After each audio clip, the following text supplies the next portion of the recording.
Hi, I'm Kayla, and this is my husband Corey, and this is Oliver. He has Dravet syndrome. And this is Olivia, and Emerson, and Elsie, and Avery, and Maylee, Oliver's service dog in training. And this is Our Life with Dravet. Hi, I'm Kayla. And I'm Corey. And this is Oliver. We wanted to do some videos about what it's like living with a Dravet syndrome diagnosis. We have, or at least Oliver, has had this diagnosis for a little over 6 months. And we recognize how fortunate we are to be able to share a little bit. Knock on wood, we've had a little bit of a time span with no major seizures, and that's kind of a big deal in Dravet world. So we are certainly counting our blessings for that. But I remember when Oliver was first diagnosed, I wanted to find as much information as I could on it. And I was really looking for videos of kids who had Dravet syndrome so that I could see a little bit of what to expect now that we had this diagnosis. And there was really nothing out there. I saw maybe one that I could find on social media. So our hope is in part to help families like us who are looking for a little bit more information and a little bit of a real life example of what it's like to have Dravet syndrome. There's a lot of really great support groups out there. So if you are a family receiving this new diagnosis, I encourage you to look at the Dravet Syndrome Foundation website, and that will link you to some of the social media support groups and even regional groups all around the world. So that's been a really great support for us. And there's people with Dravet, adults out there with Dravet, and their caretakers, share their stories, and there's a lot of wonderful support out there. A lot of different experiences. What we've learned so far is that, we are by no means experts. We are still very new in this journey, and one thing that we've learned so far is that everybody's experience is a little bit different. There's a lot of research happening right now, which is very promising. But one of the pieces of research right now that they're doing is historical research, where they're trying to find, where researchers are trying to find kind of the trajectory or what to expect in the development of a kid who has Dravet. So we're excited for research like that to be coming out, and in the meantime, oftentimes it's parents who become the experts. There are some neurologists out there that are really well versed with Dravet, but at the same time, you never know if your local pediatric neurologists are going to be one of those, or if you end up having to travel to find really quality care for your kiddo with Dravet. So yeah, I think the biggest, really, when you have someone who's like one of your kids who's diagnosed with this, I think the hardest part is just not knowing what's going on. Mm-hmm. Especially with something like Dravet, where it doesn't come on until they're a little bit older. Oliver was about 1, and all of a sudden, out of the blue, one night he starts having a seizure that doesn't stop, and you take him to the hospital, and it's kind of this, was it a fever? Was it a sickness? What was it? Was it meningitis? And they're doing a spinal tap, and they're, Yeah, it's really, can be scary. Just not knowing. I think that's the hardest, and we were at multiple hospitals and multiple visits, and they said, well, I guess we'll just see what happens. And a month or so later, here comes another seizure, and that is what's prompted us to start getting genetic testing that we really fought and advocated for. That, I mean, how many times it's just kind of, oh, well, I guess we'll see. Let's start a medication, but what are we starting a medication, and is it going to work? I mean, there's just all these things, and the more you find out, that no one really knows. Yeah, I think that's really the hard part. And I remember when the genetic testing came in and we got the diagnosis, I specifically asked the neurologist, what's his prognosis? What is his life going to look like? And she didn't really give me an answer.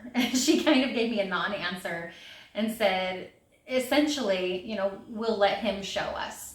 And I went, well, that's not what you want to wait.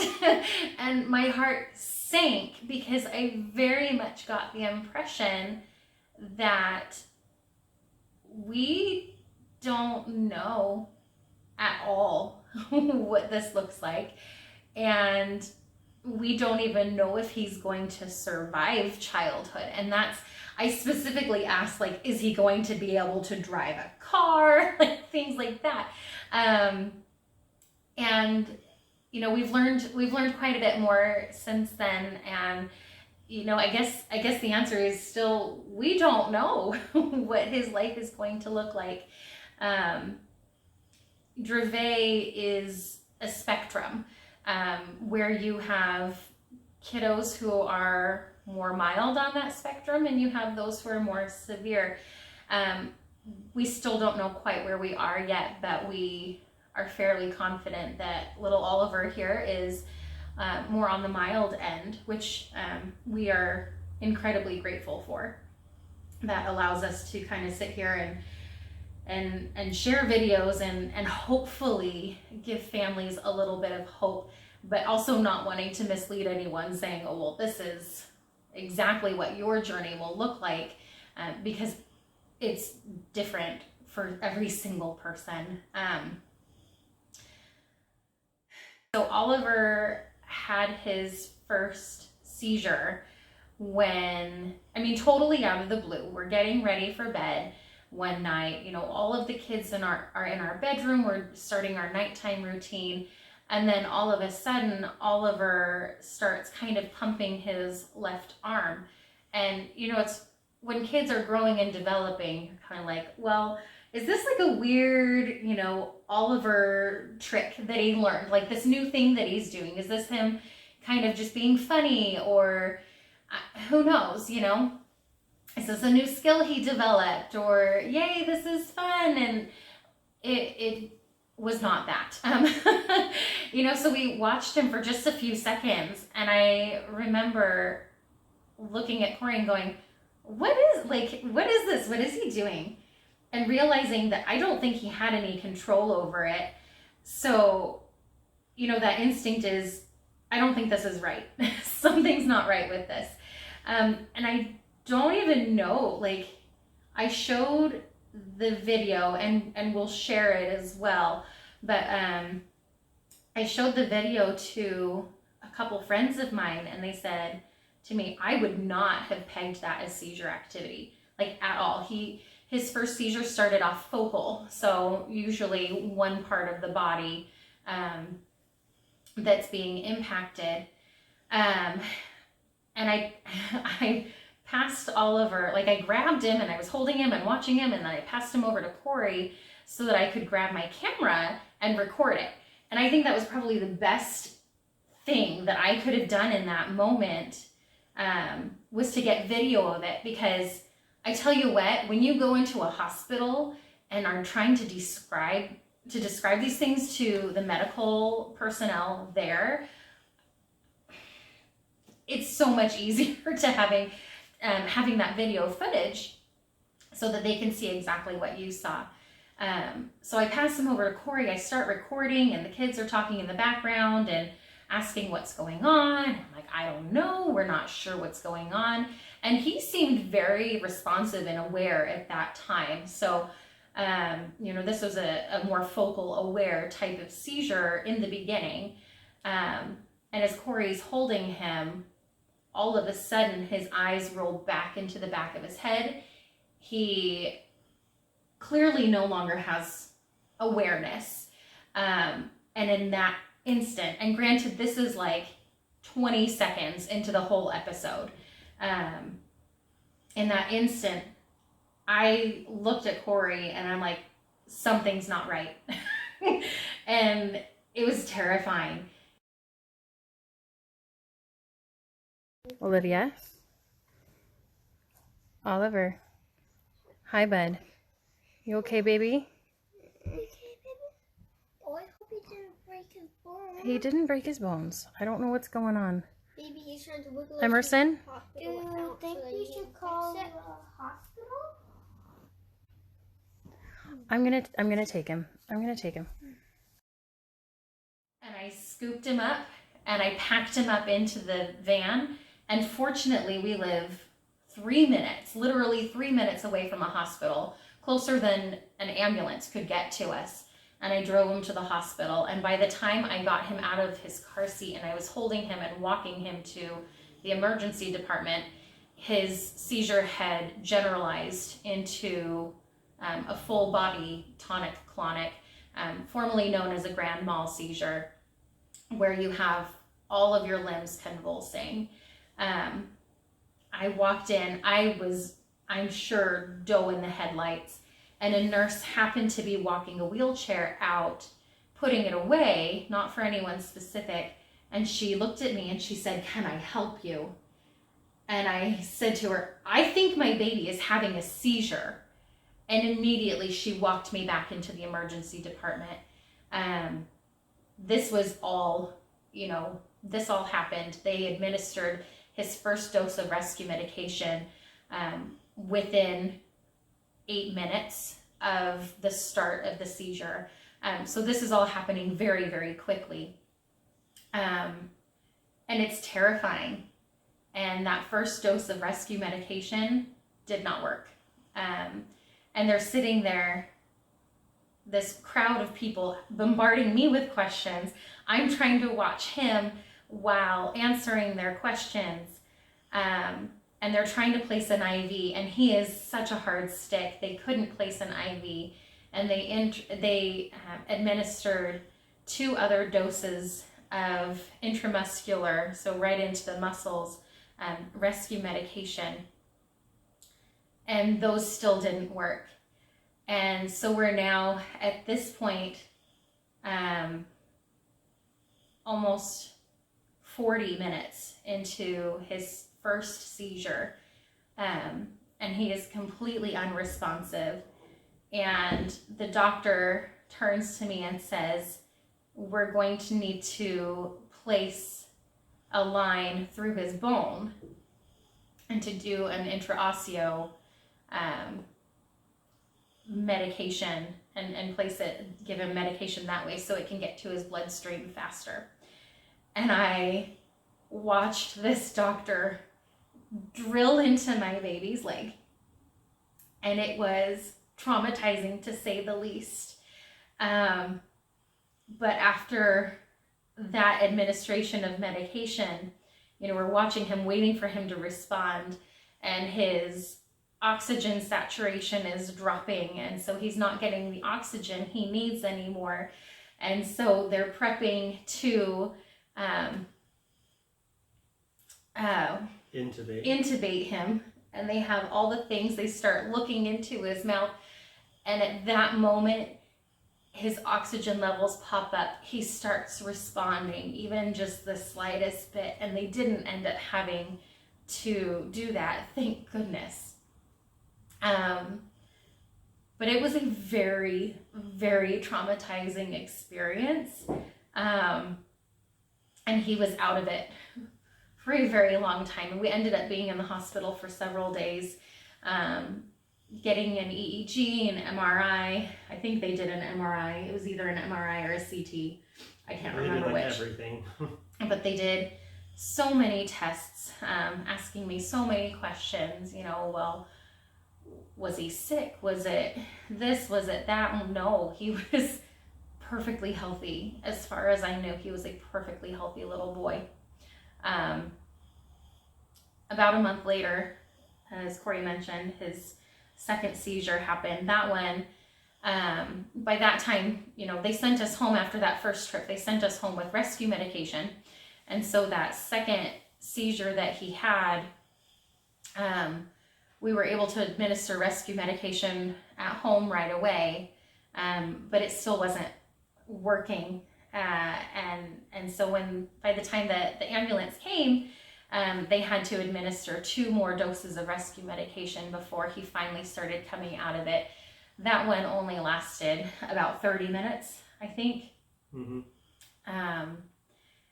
But it was still very, very scary. And as we're trying to find answers, they say your first seizure is kind of, what do they say? And it's like a throwaway. Don't worry about it. It's like a freebie, I think is what they said. Your first seizure is like a freebie. After the second one, then they diagnose you with epilepsy. And so we're trying to find answers.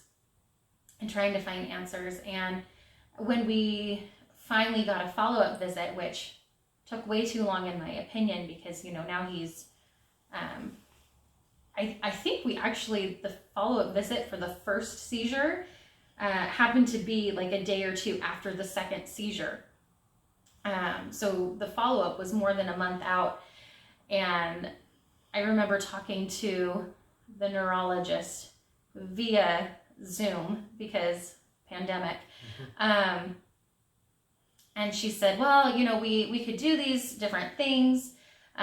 We could do metabolic testing, because sometimes, seizures like this could be because of a metabolic disorder. We could do genetic testing. Sometimes it's a genetic disorder, but realistically, you don't want to open that can of worms. So it felt like we were being discouraged from doing the genetic testing.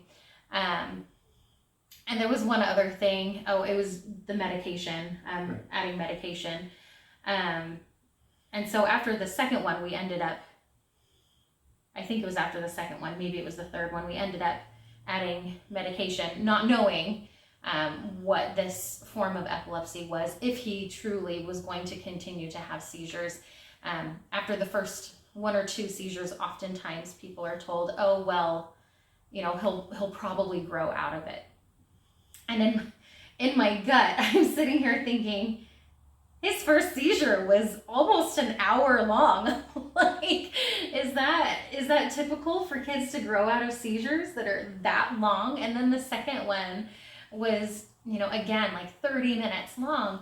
And I just, knowing what little I know about childhood seizures, I just didn't trust that this was going to be something he would grow out of. And if it were, great, that's the ideal. But if not, we needed to know. We didn't just want to wait and see what happens. Right. Like, we want to, if there's something that can be done, we want to do it. We want to do it now. Exactly. Not wait till it's too late. Right.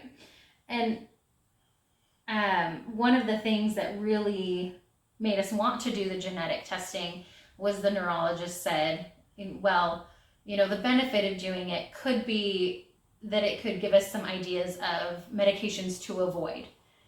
And I remember thinking, well, why wouldn't you encourage people to get the genetic testing? Granted, genetic testing can be very expensive, especially if your insurance doesn't cover it. But knowing that there could be medications out there that could do more harm than good based off of their type of epilepsy, especially if it's a genetic type of epilepsy, why would you not want to know that information? Why would you even risk accidentally prescribing or unknowingly prescribing a medication that could be doing them more harm?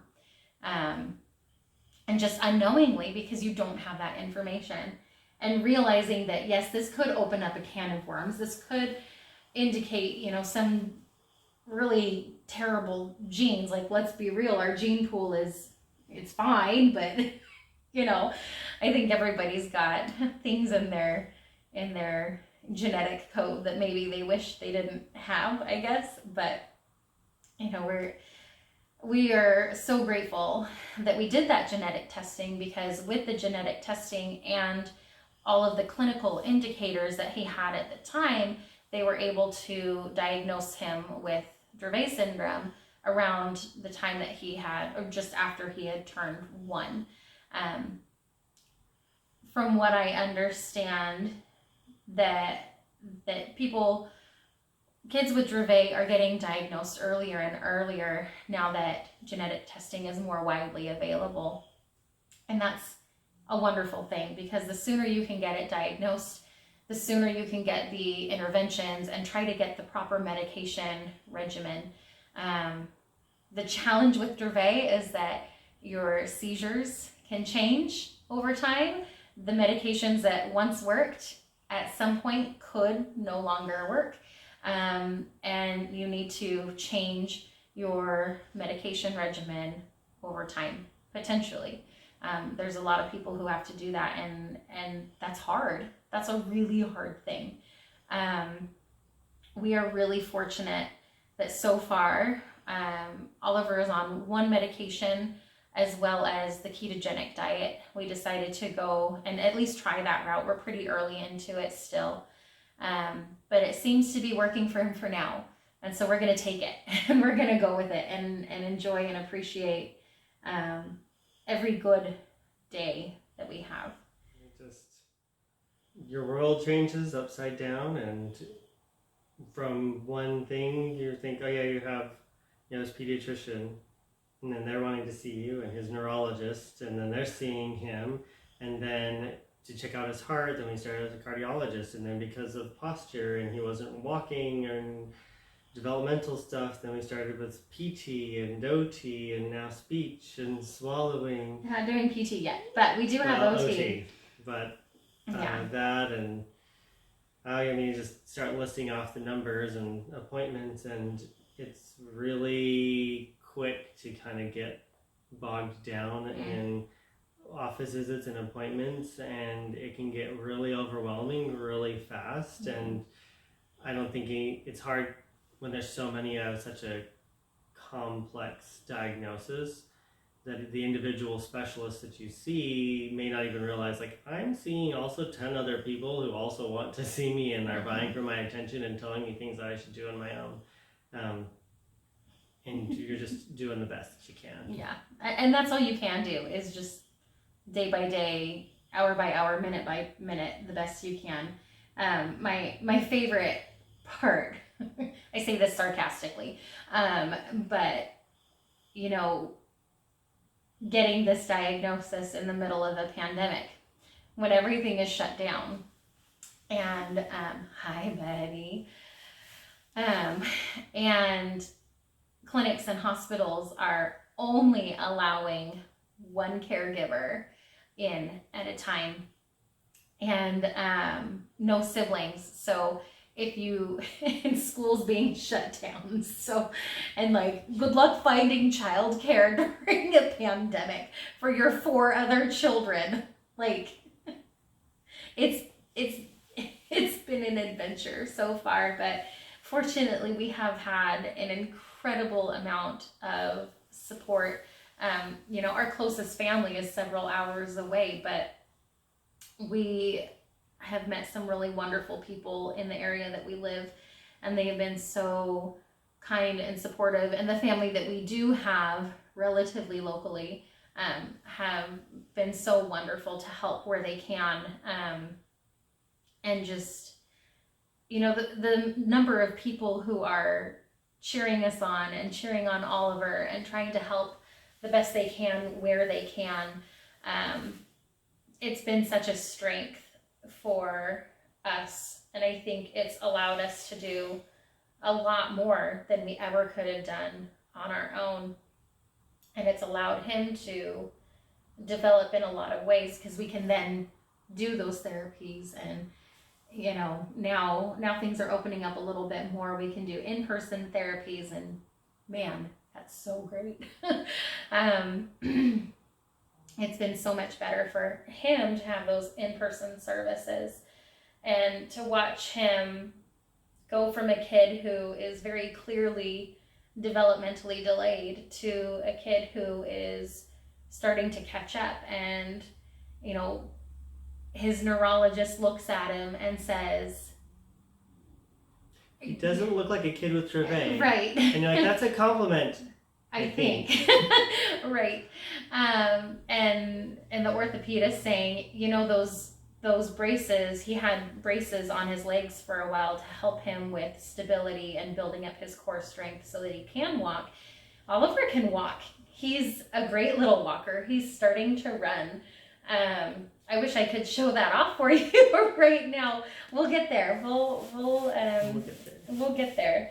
But to see his orthopedist go, he doesn't need those right now. I mean, he may in the future again, but we've graduated out of his little ankle braces.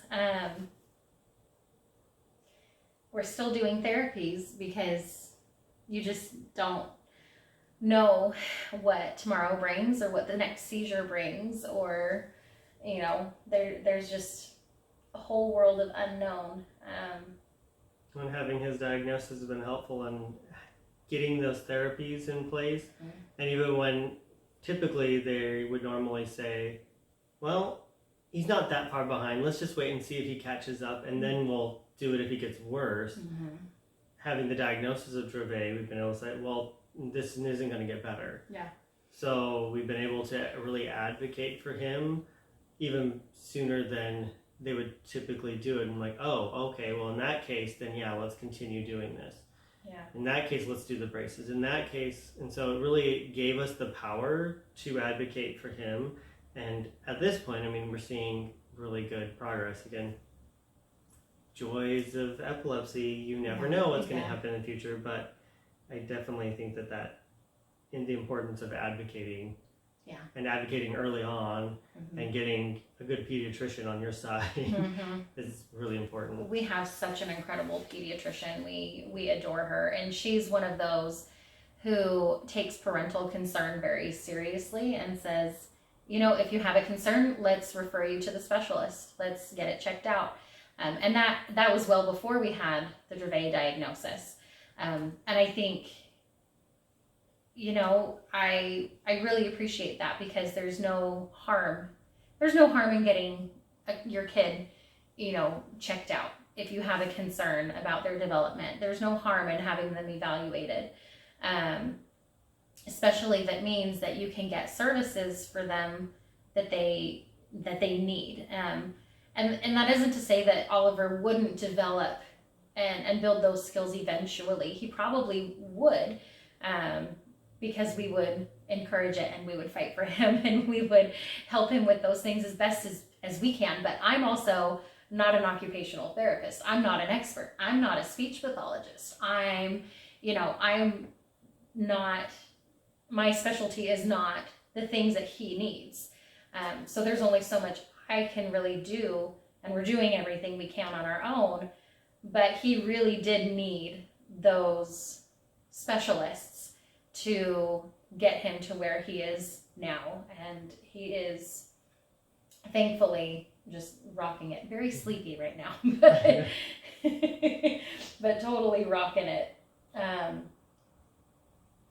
that's just a little bit about us, and hopefully you'll join us on this journey as we see how he grows and develops and progresses, and as we learn and grow and figure this out ourselves. Figure this out with him and with each other. Yeah. Just some words of encouragement. Anytime you get a diagnosis that isn't, you know, your kid is typical, your kid is normal, your kid is perfectly healthy, it's kind of a gut punch. There's a grief that comes along with that. And that's definitely no different with Dravet. I spent many, many hours crying and then researching, and then, well, maybe they misdiagnosed him, and, you know, what can I do? And going into fight mode and going into flight mode, and then, you know, everything in between, every variation of emotion that you can anticipate. And I would just say to anyone with a new diagnosis is, we don't know. We're going to hope for the best. And we fight for our kids, and we do everything within our power for them, and you know, they're gonna be them. And you know, Oliver is still my kid, and I'm gonna love him no matter what.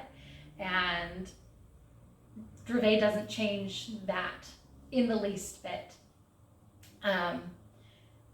If you are a parent who has a child who has epilepsy and you still haven't found a reason why there's no diagnosis, I'm always going to be a proponent of genetic testing, just to know, you know, maybe nothing comes up of it, but at least then you know. And you know, it's not anything anyone wants. No one ever sits there and says, oh, I want my kid to have epilepsy. Like, I don't know anyone who does that. But there is support out there. There are resources out there. There are incredible people who have walked this walk ahead of us that have been incredibly wonderful supports. And I would encourage you to seek them out. Again, the Dravet Syndrome Foundation is a really, really great resource. That's where I found a lot of information all in one spot. Information that our neurologist didn't necessarily have. I found it there. And the research is growing. We're learning more and more about Dravet every day. There's a lot of newer medications out there that have been approved. There are medications that are in clinical trials. There are now treatments that are in clinical trials. So there's a lot of hope out there for our kiddos. So it's okay to grieve. It's okay to be scared. It's totally normal. But I hope you also find some hope in the good things that are coming.